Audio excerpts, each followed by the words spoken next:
नमस्ते बच्चों। पिछली कक्षा में हमने अध्ययन किया गोली दर्पण द्वारा प्रतिबिंब रचना का नियम। आज हम अध्ययन करेंगे अवतल दर्पण की सहायता से प्रतिबिंब की रचना। तो पहला है, जब वस्तु अनंत पर हो। वस्तु की स्थिति क्या हो? अनंत पर हो। तो क्या होता है, ये हमारा अवतल दर्पण एक्स वाई।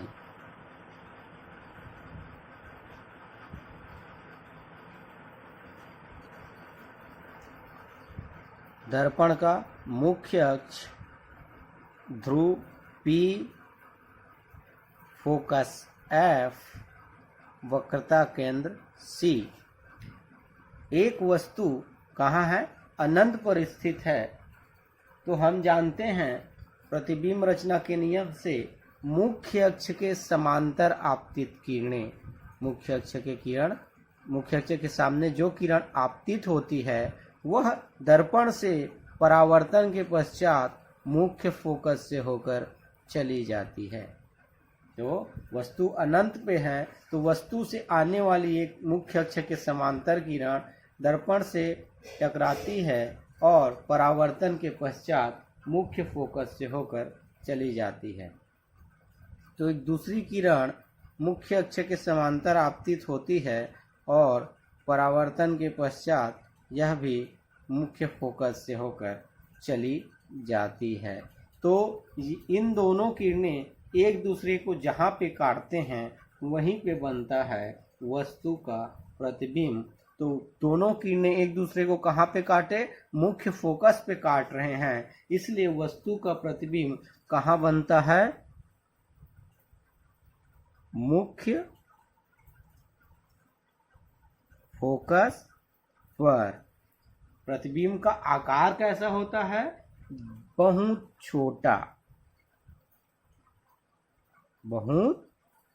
छोटा अर्थात बिंदु के आकार का होता है। और उसकी प्रकृति किस प्रकार की होती है? वास्तविक होती है। प्रतिबिंब वास्तविक होता है और उल्टा बनता है।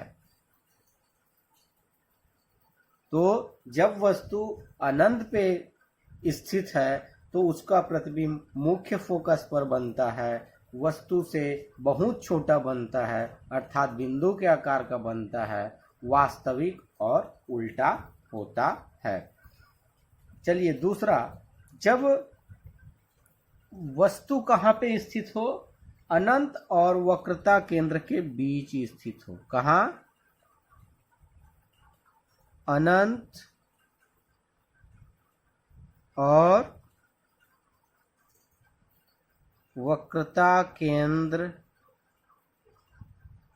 के बीच। अगर वस्तु अनंत और वक्रता केंद्र के बीच स्थित हो तो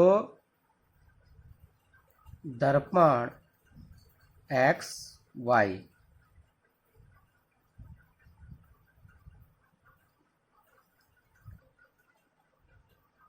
दर्पण का मुख्य अक्ष यह ध्रुव P। अब वस्तु कहाँ है? अनंत और वक्रता केंद्र के बीच में। तो ये है वक्रता केंद्र C। वस्तु स्थित है अनंत, ये अनंत है, और ये वक्रता केंद्र, ये इसकी फोकस, मुख्य फोकस। तो मुख्य अक्ष के समांतर आपतित किरणें दर्पण से परावर्तन के पश्चात मुख्य फोकस से होकर चली जाती है। तो एक प्रकाश किरण क्या होती है? मुख्य अक्ष के समांतर वस्तु से निकलती है और दर्पण से परावर्तन के पश्चात मुख्य फोकस से होकर गुजर जाती है। एक दूसरी किरण, वस्तु से निकलने वाली दूसरी किरण वक्रता केंद्र से होकर जाती है और दर्पण से परावर्तन के पश्चात पुनः उसी मार्ग में वापस लौट जाती है। और हम जानते हैं दो किरणों का मिलना ही पर्याप्त होता है किसी वस्तु के प्रतिबिंब की रचना के लिए। तो ये दोनों किरणें एक दूसरे को मान लो बिंदु ए डैश पर काटती है और ए डैश से ए डैश बी डैश हम मुख्य अक्ष पर लंब डालते हैं, तो वही बनता है वस्तु का प्रतिबिंब, अर्थात ए डैश बी डैश। तो कहाँ बनता है? वक्रता केंद्र और फोकस के बीच।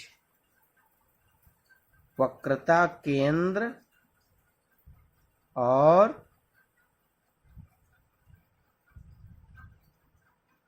फोकस के बीच में बनता है वस्तु का प्रतिबिंब। कैसा बनता है? वस्तु से छोटा बनता है, वस्तु से छोटा बनता है और वास्तविक बनता है तथा उल्टा बनता है। तो जब वस्तु अनंत और वक्रता केंद्र के बीच में हो तो उसका प्रतिबिंब वक्रता केंद्र और फोकस के बीच में बनता है, वस्तु से छोटा बनता है। ये वस्तु ए और बी, तो वस्तु से छोटा बनता है, वास्तविक बनता है और उल्टा बनता है। ये हुआ दूसरा प्रतिबिंब रचना। आइए देखते हैं तीसरी रचना। तीसरा, जब वस्तु कहाँ हो? वक्रता केंद्र पर हो। वस्तु कहाँ हो? वक्रता केंद्र पर। तो दर्पण एक्स वाई, हम अवतल दर्पण द्वारा प्रतिबिंब रचना का पढ़ रहे हैं। तो ये दर्पण का मुख्य अक्ष ध्रुव P, वक्रता केंद्र C और फोकस F। तो वस्तु कहाँ हो? वक्रता केंद्र पर स्थित हो, A और B।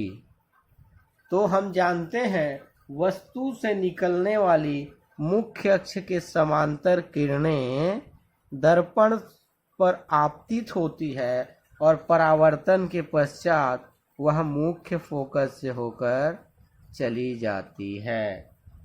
दर्पण से आपतित होने वाली मुख्य अक्ष के समांतर किरणें परावर्तन के पश्चात मुख्य फोकस से होकर चली जाती है।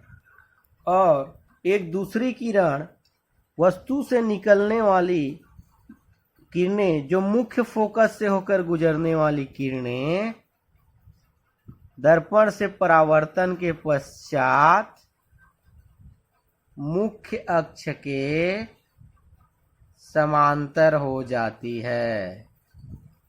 मुख्य अक्ष के समांतर हो जाती है। तो ये फोकस की ओर आपतित किरणें परावर्तन के पश्चात मुख्य अक्ष के समांतर हो जाती है और ये दोनों किरणें एक दूसरे को जिस बिंदु पर काटते हैं वह बिंदु मान लो ए डैश है और ए डैश से लंब डालें तो ए डैश बी डैश, अर्थात वस्तु का प्रतिबिंब कहाँ बनता है? वक्रता केंद्र पर ही बनता है। वस्तु कहाँ स्थित हो? वक्रता केंद्र पर स्थित हो तो उसका प्रतिबिंब वक्रता केंद्र पर ही बनता है और उसका आकार कितना बड़ा होता है? वस्तु के बराबर, वस्तु के आकार का या वस्तु के बराबर होता है। और कैसा प्रतिबिंब बनता है? वास्तविक बनता है तथा उल्टा बनता है। तो यदि कोई वस्तु वक्रता केंद्र पर स्थित हो तो उसका प्रतिबिंब वक्रता केंद्र पर ही बनता है, वस्तु के आकार का बनता है, वास्तविक बनता है तथा उल्टा बनता है। चौथा, जब वस्तु कहाँ स्थित हो? वक्रता केंद्र और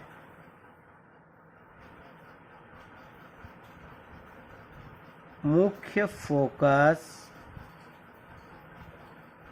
के बीच स्थित हो। वस्तु कहाँ स्थित हो? वक्रता केंद्र और मुख्य फोकस के बीच में स्थित हो।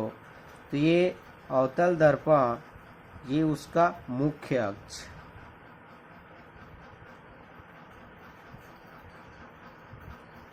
अवतल दर्पण XY मुख्य अक्ष, ध्रुव P।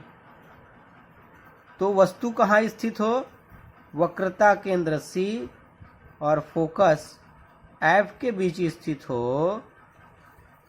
तो वस्तु यहाँ AB स्थित है। तो वस्तु से निकलने वाली मुख्य अक्ष के समांतर किरणें दर्पण पर आपतित होती है, मुख्य अक्ष के समांतर आपतित होती है और प्रतिबिंब रचना के नियम से परावर्तन के पश्चात वह मुख्य फोकस से होकर चली जाती है। परावर्तन के पश्चात कहाँ से होकर गुजर जाती है? मुख्य फोकस से होकर गुजर जाती है या चली जाती है। एक दूसरी किरण वक्रता केंद्र की ओर से आपतित किरणें दर्पण पर टकराती है और परावर्तन के पश्चात पुनः वक्रता केंद्र से होकर चली जाती है और ये दोनों किरणें एक दूसरे को जहाँ पे काटती है वहीं बनता है वस्तु का प्रतिबिंब। तो मान लो ये दोनों किरणें एक दूसरे को A' पर काटी और A' से मुख्य अक्ष पर हम A' B' लंब डालते हैं, तो यही कहलाता है वस्तु का प्रतिबिंब A' B'। तो जब वस्तु वक्रता केंद्र और फोकस के बीच में स्थित होता है तब उसका प्रतिबिंब बनता है अनंत और वक्रता केंद्र के बीच में। कहाँ बनता है? अनंत और वक्रता केंद्र के बीच में। अनंत और वक्रता केंद्र के बीच कैसा बनता है? बहुत बड़ा बनता है। या फिर कह सकते हैं वस्तु से बड़ा बनता है, वास्तविक बनता है तथा उल्टा बनता है। तो जब वस्तु वक्रता केंद्र और फोकस के बीच स्थित हो तो उसका प्रतिबिंब अनंत और वक्रता केंद्र के मध्य में बनता है, वस्तु से बड़ा बनता है, वास्तविक बनता है और उल्टा बनता है। अगला है, जब वस्तु कहाँ स्थित हो? मुख्य फोकस पर स्थित हो। वस्तु कहाँ स्थित हो? मुख्य फोकस F पर स्थित हो। तो ये दर्पण X Y, यह दर्पण का मुख्य अक्ष ध्रुव P।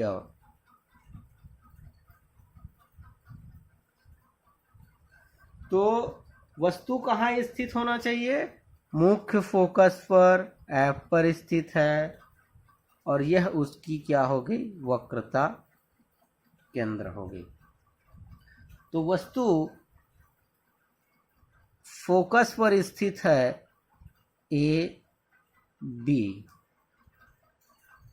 तो मुख्य अक्ष के समांतर आपतित किरणें, एक किरण वस्तु से निकलती है और मुख्य अक्ष के समांतर दर्पण पर आपतित होती है और परावर्तन के पश्चात वह फोकस से होकर चली जाती है।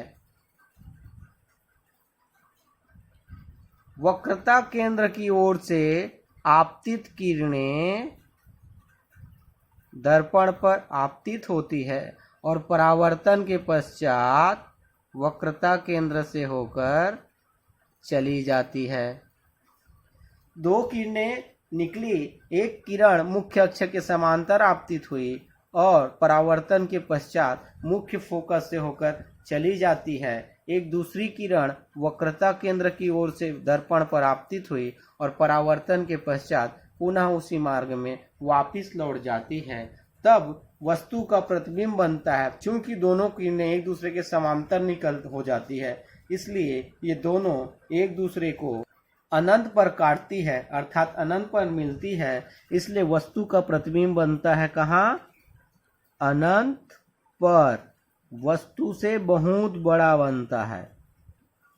क्योंकि अनंत पे काटेगा, इसलिए उसकी आकृति क्या हो जाएगी? बहुत बड़ी हो जाएगी। वास्तविक बनता है तथा उल्टा बनता है। वास्तविक बनता है तथा उल्टा बनता है। यह जब वस्तु कहाँ हो? मुख्य फोकस पर स्थित। नेक्स्ट है, जब वस्तु कहाँ स्थित हो? वस्तु स्थित हो फोकस और ध्रुव के बीच में। फोकस और ध्रुव के मध्य। फोकस और ध्रुव के मध्य वस्तु स्थित हो तो यह दर्पण एक्स वाई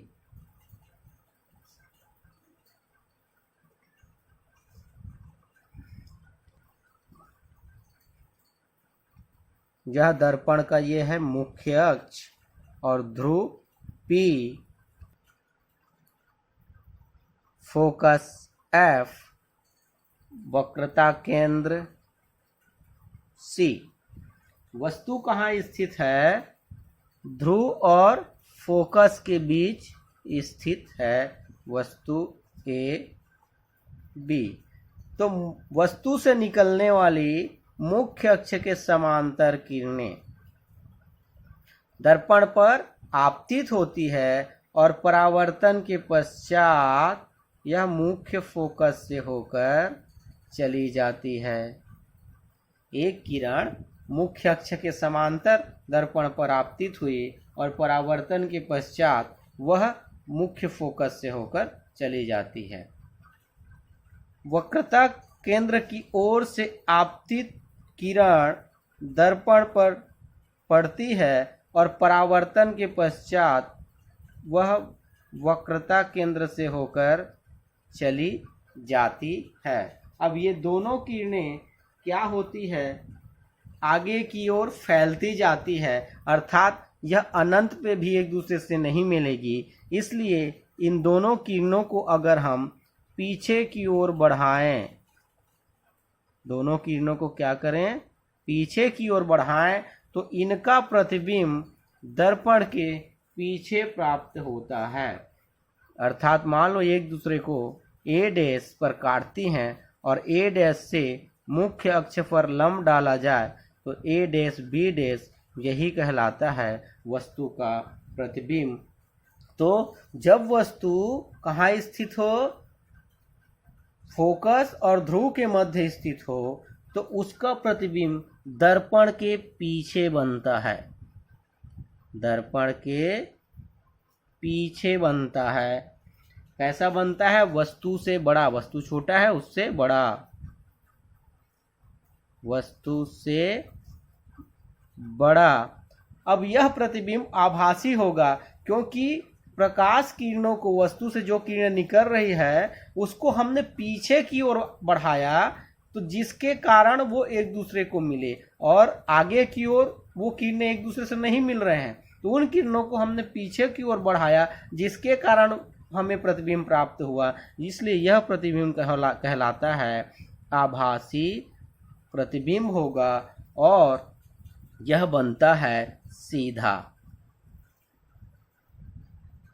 तो यह अवतल दर्पण द्वारा प्रतिबिंब की रचना इस प्रकार से होती है। अवतल दर्पण द्वारा प्रतिबिंब वास्तविक प्रतिबिंब भी बनता है और आभासी प्रतिबिंब भी बनता है। ये आगे देखते हैं चिन्ह परिपाटी। चिन्ह परिपाटी। तो यह क्या है? एक अवतल दर्पण है। ये इस अवतल दर्पण का मुख्य अक्ष।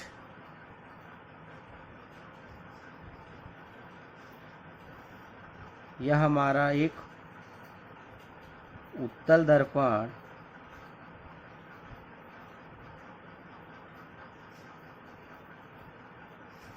और ये उत्तल दर्पण का मुख्य अक्ष। तो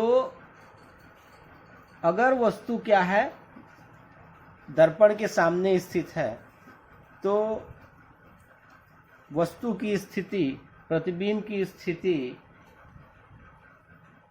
फोकस दूरी, वक्रता त्रिज्या, इनके मान को हम किस प्रकार से चिन्ह के आधार पर अध्ययन करेंगे, आइए देखते हैं।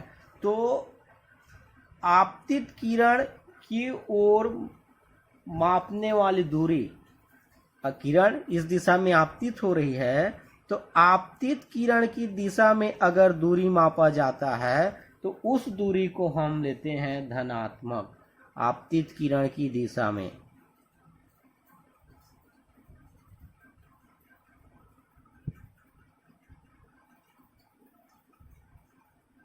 क्या लेते हैं? धनात्मक लेते हैं।